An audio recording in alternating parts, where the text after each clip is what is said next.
Let's bring in Graham Richardson, our regular on this program, a former Labor minister himself. Richo, let's start with the major announcement, $4.7 billion to frontline services, to legal services and other support in the space of domestic violence.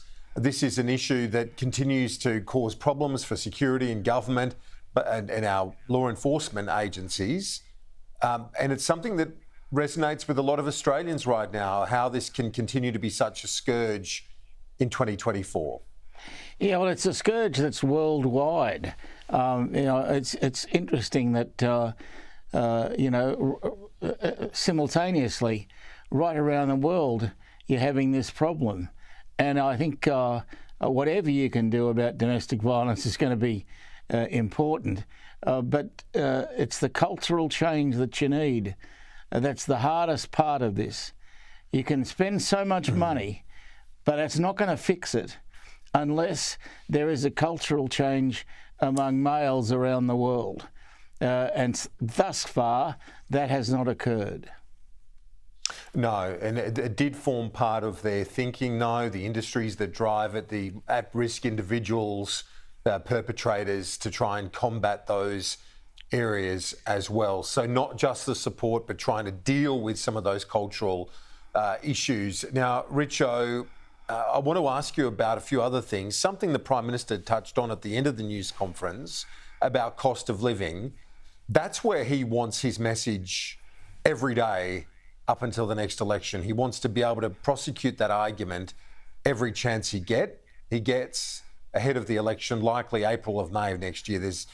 That remains the number one issue by the length of the straight. Absolutely. And so he's got to talk about it every time there's a microphone anywhere near him. But he's doing that, as is Chalmers. And if they can demonstrate that they can do something about cost of living, keep it under control, it goes a long way to winning an election. By far the most important issue. Yes, indeed. And if there is a rate cut at some point, that helps them. There is a bit of a stoush between the government and the RBA. Today, the former Treasurer, Wayne Swan, not just a former Treasurer, a very close mentor to Jim Chalmers, he slammed the RBA. He was on the Nine Network and he said, I'm very, very disappointed in what the RBA is doing at the moment.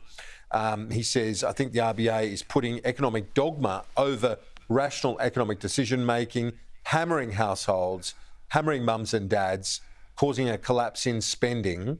He says they're punching themselves in the face, the RBA, in terms of what they're doing with these rates.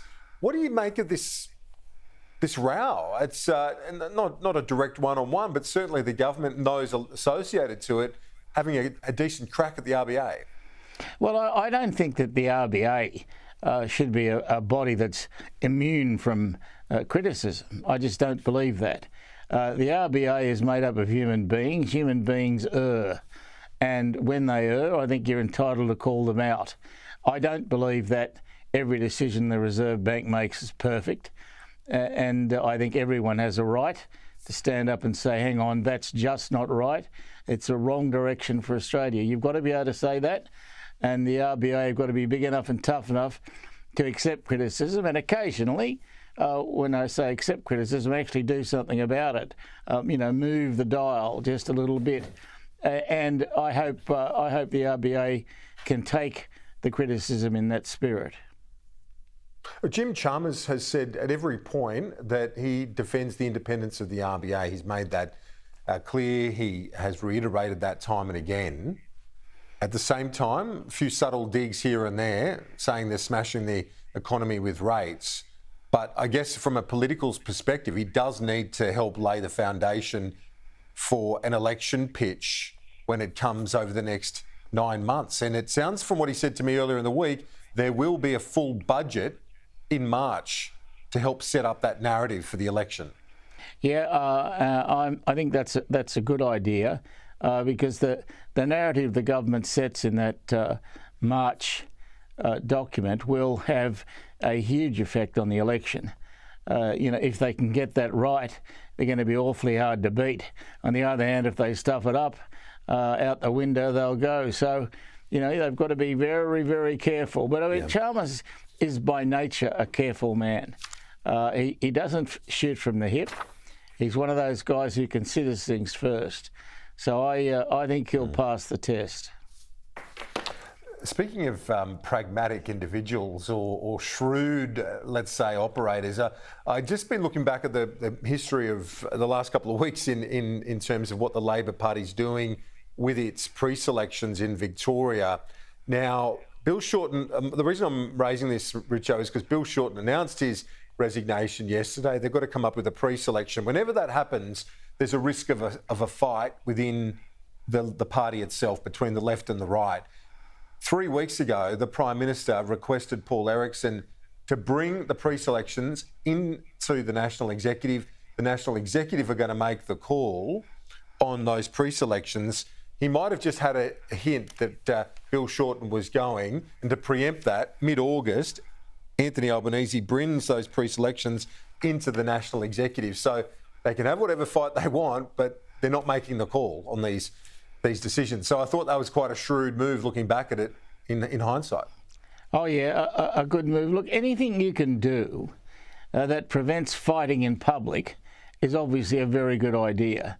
The old Hawke saying, you got a lot of things right, Hawkey. I remember he used to say that if you can't govern the party, you can't govern the country. And he's right about that. And so you've got to be able to show that you're on top of your own party. And I think Albo and Chalmers are doing that pretty well. What about Shorten? How's he remembered, just finally? I know he's still in the Parliament, but what's his legacy? Oh, the NDIS is his legacy. There's no doubt about that. And what a wonderful piece of social reform it is. Yes, I know it's expensive, but it's had an enormous effect on several million Australians. And I think Bill will always be remembered for that, and so he should be. He's going to join me in about half an hour. We'll chat about that. Richo, thanks. Appreciate it.